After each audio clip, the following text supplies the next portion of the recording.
Welcome to Waunakee High School for the Week 8 Prep Rally. I'm Rob Hernandez alongside Jason Galloway. Dennis Semrau out recovering from surgery, so we wish Dennis the best. We hope we have him back here next week for our Week 9 conversation. But Jason, a lot to talk about here in Week 8. The conference championship races are so intense right now, and we'll talk more about the potential for a lot of interesting Week 9 games. But starting first here at Waunakee High School, they've got a big game of sorts against Reedsburg here on Friday night. As I look at my standings, DeForest at 4-1, Mount Horeb-Barneveld 3-1, Reedsburg 3-1, but two spoiler games this week. Baraboo at Mount Horeb-Barneveld, Baraboo 2-2 in conference play and a much improved Thunderbird team, and then Reedsburg here at Waunakee. Waunakee and Baraboo could knock Mount Horeb-Barneveld and Reedsburg out of the conference championship hunt if they can play the role of the spoiler. And DeForest looks like they might then have it locked up. How do you sort out this Badger North, and what can we expect here in Week 8? Well, I think it starts with a DeForest game this week against a winless Portage team. That's their last conference game of the season. It looks like a very winnable game. So it's kind of makes it tougher for a team like Waunakee with 2 losses already to kind of jump up there and get in the race. So I think this is probably, like, you could say, a bigger game for Reedsburg, who has 1 loss. If they can beat Waunakee this week, then they've got that Portage team next week to try to possibly share with DeForest.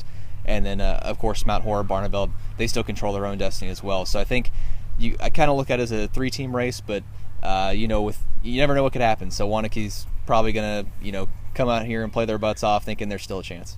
Well, definitely, and obviously you want to get some positive momentum built for the postseason. All these teams with a chance to get into the postseason.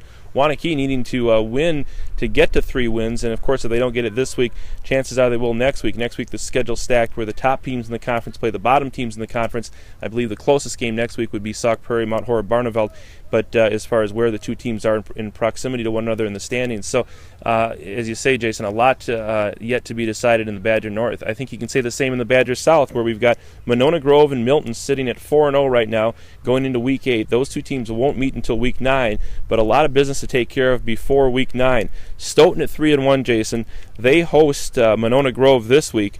Oregon travels to Milton, and Oregon sitting there at 2-2, or at 3-2, excuse me, their final conference game this week. But for Milton, really a huge game against the Panthers of Oregon to set up that Week 9 showdown. Yeah, it's huge for them. I mean, they've done everything they need to do to be in this position. They got one more win before they get Monona Grove and really have a chance to prove themselves. I think another interesting game, Monona Grove and Stoughton. Stoughton's a team that, has done all the right things to be 3-1 in the conference, but they're still 3-4 overall. So they're looking. Yep. They're not even thinking about the conference title, I don't think, for this Monona Grove game. They're saying we need to win this to secure that playoff spot. So I think 2 really interesting games in the South, and I'm looking forward to that Week 9 matchup too with Milton and Monona Grove. Yeah, again, we hope that it gets there, but so much to take care of as far as Monona Grove and Milton go as far as big games this week. So we'll see how that goes and monitor that and review it again next week. Big 8 conference. Janesville, Craig, Middleton sitting at 6-1. Madison, LaFollette, Sun Prairie at 5-2. A couple interesting games in the conference this week, Jason. Craig at Madison West, Verona at Sun Prairie. We'll start first with the Craig at Madison West game. Heard word that Craig quarterback Shane Ellis went out with a concussion last week, and again, much like the Badger Conference races, a lot of these teams just trying to hold on to stay in it, and Craig has looked so good and come up with some huge wins, these last couple of weeks to stay in the race with Middleton. But now, you take him out of the equation, that changes the complexion entirely, doesn't it? Yeah, it does. He's a big part of their offense. I haven't seen their backup quarterback, but I'd have a tough time believing there wasn't a big drop off there. Janesville Craig's being very hush-hush about the injuries expected. Coach Ben McCormick just says he hopes he'll be out there this week, so I guess he's leaving open the possibility he could play against West, but he's not really even giving a concrete answer. But I think this is it's a huge blow to Craig if he can't go. Regardless, though, even if they lose this week to West, they'll at least have a chance to get the share with the win over Middleton the next week. So let's hope he can at least play in that game. Right, and so again, Craig needs to win that one to set up the winner-take-all as far as Middleton and Craig. As Jason said, if they lose, then they can still get a share with a win over Craig or a win over Middleton. We're assuming Middleton will have its way with Beloit. Beloit put 35 on the board against Madison East, but they've struggled most of the year. So that one looks like it will be the showdown that we're looking for Week 9. And again, we'll talk more about some of those showdowns in a minute. Verona Sun Prairie, from Sun Prairie's perspective, they'd like just to be sitting there at 5-2 at the end of the year, just to see, or at 7-2 at the end of the year, just in case those other two teams drop back to them. It probably won't happen, but again, Sun Prairie's done so many things to be in the position where they're at right now, one game ahead of Verona in the conference standings, game on their home field. What do you expect out of this Verona Sun Prairie matchup? Well, I think Sun Prairie's still got a lot of hope here. I mean, I don't think this is quite like the same situation Waunakee's in. I think West is a very capable team. Even if Shane Ellis was playing, I'd at least give him a chance against Craig. Right. And then Middleton's had some struggles offensively, and that Craig defense has been playing well lately. I think there is a chance Craig could lose this week to West and then go and beat Middleton. And in that case, Sun Prairie right there. Sun Prairie would be right there. So this is a huge game for them. I think for Verona it's huge too, because you're talking about clinching a playoff spot, even though they don't really have the hope of the conference title anymore.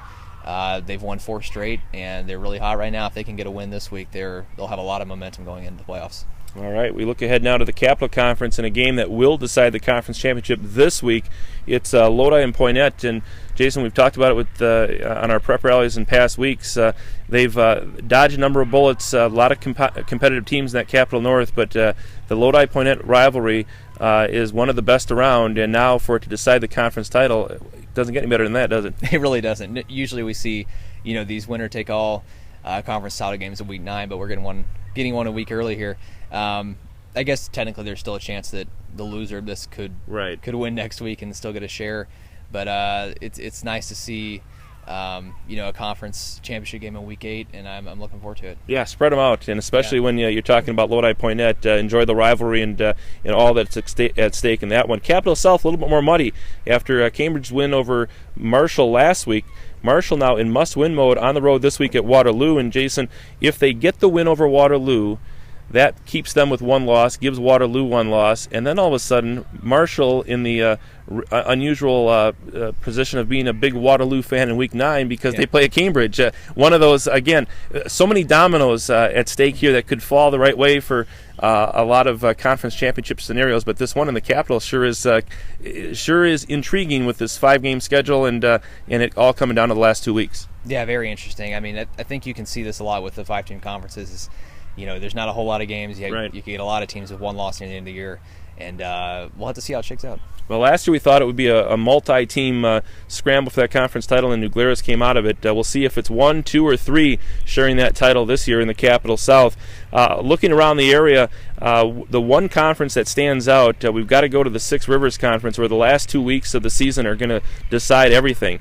Pecatonica-Argyle opening a lot of eyes with a backup quarterback in Logan Green last week, throwing for 230 yards and 4 touchdowns in a 40-0 win over defending state champion Blackhawk.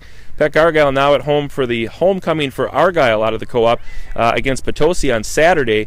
Potosi tied for the first place with Peck-Argyle and Belmont, and then it would be Belmont and Potosi in Week 9. Again, Jason, a lot of things that were expected early didn't quite pan out in the Six Rivers Conference, namely Blackhawk being right there to the bitter end, and instead we've got 3 teams that would all love to get back into the conference title chase after playing second fiddle to Blackhawk a year ago. And Peck-Argyle, how do you explain a backup quarterback just coming in after Drew Schlem goes down with that hunting injury, the broken leg, and all of a sudden they almost look more powerful with a new quarterback? Yeah, it's a very curious situation, isn't it?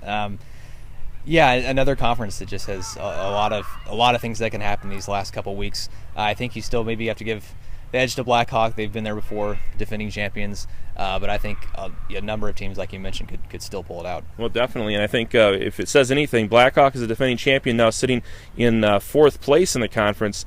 The postseason really looks exciting for the Six Rivers because a lot of these games have felt like postseason games here during the regular season.